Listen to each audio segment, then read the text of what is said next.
Hi, I'm Claire Bellerjeau, founder of Remember Liss, with another one of our stories on Oyster Bay today.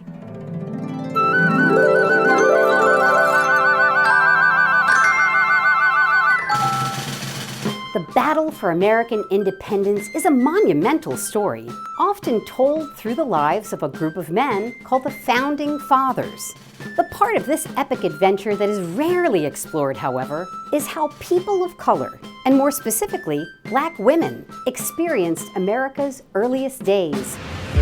This is the story of a young Black woman from Oyster Bay named Liss, short for Elizabeth, who lived much of her life enslaved by the prominent Townsend family and spent her childhood in the house that is now Raynham Hall Museum.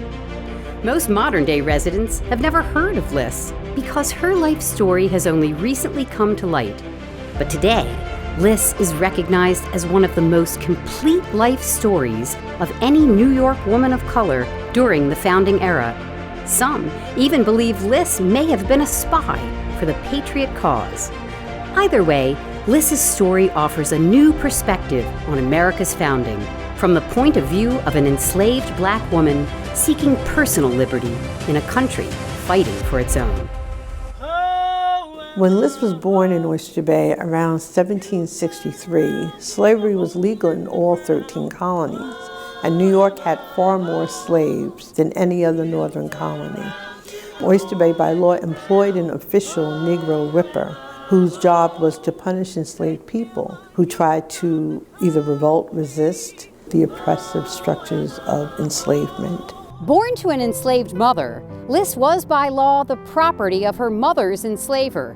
In Liss's case, two brothers, Samuel Townsend of Oyster Bay and Dr. James Townsend of this house in Jericho, had each inherited 50% ownership of Liss from their father. Samuel Townsend was the wealthy patriarch of an Oyster Bay family that imported goods from Europe and sold them primarily at their shops in New York City.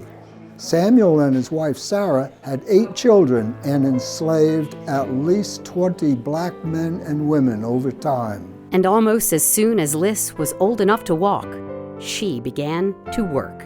This term is interpreted as our slave quarters, and we think that Liss may have stayed here with 5 or so other enslaved people.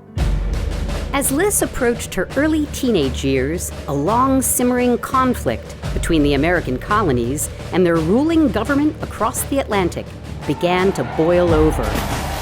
While much of Oyster Bay rejected the notion of America breaking away from Britain, Liss's enslaver, Samuel Townsend, became an outspoken proponent of American independence.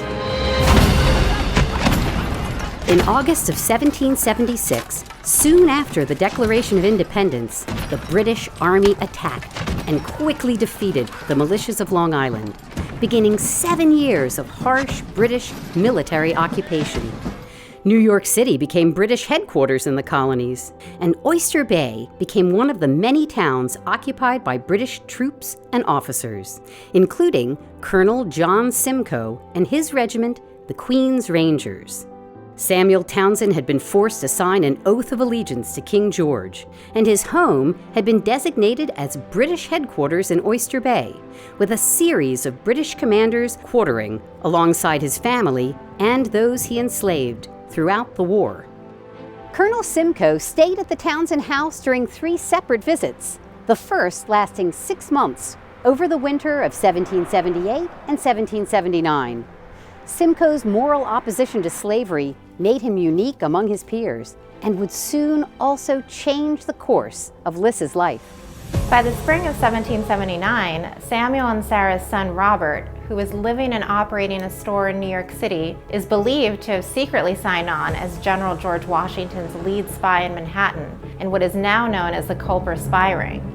The spies in this network risked their lives to deliver intelligence to Washington using secret codes and invisible ink.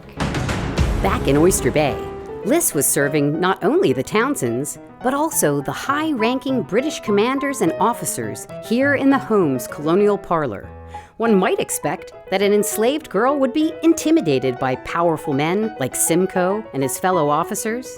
However, a letter written by Robert suggests that Liss was an unusually outgoing and charismatic young woman who was unafraid to speak to them, even describing Liss as, quote, too fond of the British officers. If her personality had, in fact, won over these high-ranking military leaders, Liss might be an ideal person for passing secret information. When Colonel Simcoe and his Queen's Rangers vacated the Townsend home in May of 1779, Robert may have seen a unique opportunity to establish a new informant. That's because the British didn't leave Oyster Bay alone. Somehow, perhaps with the assistance of Colonel Simcoe, 17-year-old Liss escaped with them.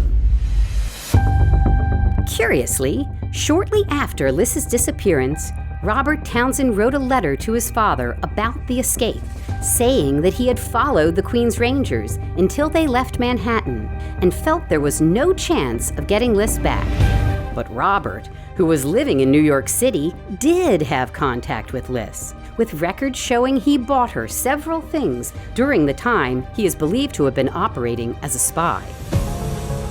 In another intriguing twist, shortly after Liss arrived in New York, a letter sent through the Culper spy ring network noted that a, quote, lady, identified only by the numbers 355, living in New York, could help the spies outwit them all. This appeared to be someone no one would suspect as capable of spying or sympathetic to the American cause. The identity of 355 remains a mystery, but it is certainly interesting to consider whether Liss might have been this mysterious lady. Questions about whether Robert knew of Liss's whereabouts were answered definitively in 1782, when the defeated British Army began to evacuate New York, and Liss, now enslaved by a British officer and 3 months pregnant, showed up at Robert's door and asked to be repurchased so she could stay in America. Whether Robert felt some moral obligation to Liss, or whether he had a wartime debt to repay is unknown, but he agreed. Liss gave birth to a mixed-race boy who she named Harry in early 1783. Liss and baby Harry lived with Robert for 6 months, but then he sold them to a widow named Anne Sharwin, who was friends with both Liss and Robert. The transfer of ownership came with conditions, however, with the promise that Anne would not resell Liss and Harry or move away from New York without informing Robert so that he could buy them back again. But the story doesn't end there. Anne married a man named Alexander Robertson 1 year later. The couple immediately fought about Liss, and the marriage ended after just 1 month. To spite his estranged wife, Robertson sold Liss south to Charleston, South Carolina, and kept 2-year-old Harry in New York City. Liss was enslaved in Charleston by a violent man named Richard Palms, known to history as one of the key figures of the 1770 Boston Massacre.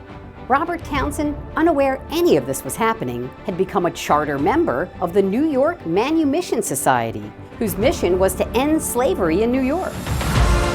2 years later, when Robert eventually found out what Alexander Robertson had done with Liss, he confronted him, took Harry, now 4 years old, back to the Townsend home in Oyster Bay and set out to find Liss. Through family business contacts in Charleston, he miraculously located her, but was unable to legally transport her across state lines. Instead, with the help of a family friend in Charleston, he is believed to have used a family-owned vessel to illegally smuggle her back to Oyster Bay, to be reunited with her son. In 1790, after his father and uncle had passed, Robert released Liss from his side of the Townsend family's ownership, but there were still several of James Townsend's heirs who held on to their piece of Liss. Finally, in 1803, when Liss was roughly 40 years old, the last Townsend family members who had legal ownership of her signed papers to set her free. A final record of Liss 3 years later. lists her as a member of the Oyster Bay Baptist Church and shows that she remained in Oyster Bay for the rest of her life.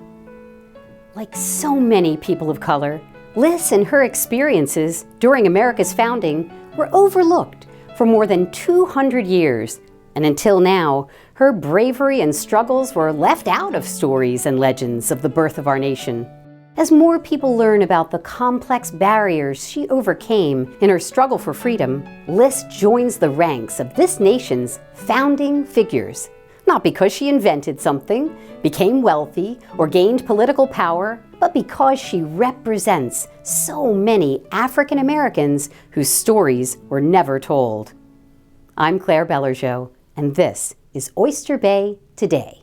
Ho, Emma, ho! You turn around, dig a hole in the ground. Ho, Emma, ho! Ho, Emma, ho! You turn around, dig a hole in the ground. Ho, Emma, ho! Say, Emma, you run the country. Ho, Emma, ho! You turn around, dig a hole in the ground. Oh, Emma, ho! Emma, help me to pull these weeds. Oh, Emma, ho! You turn around, dig a hole in the ground.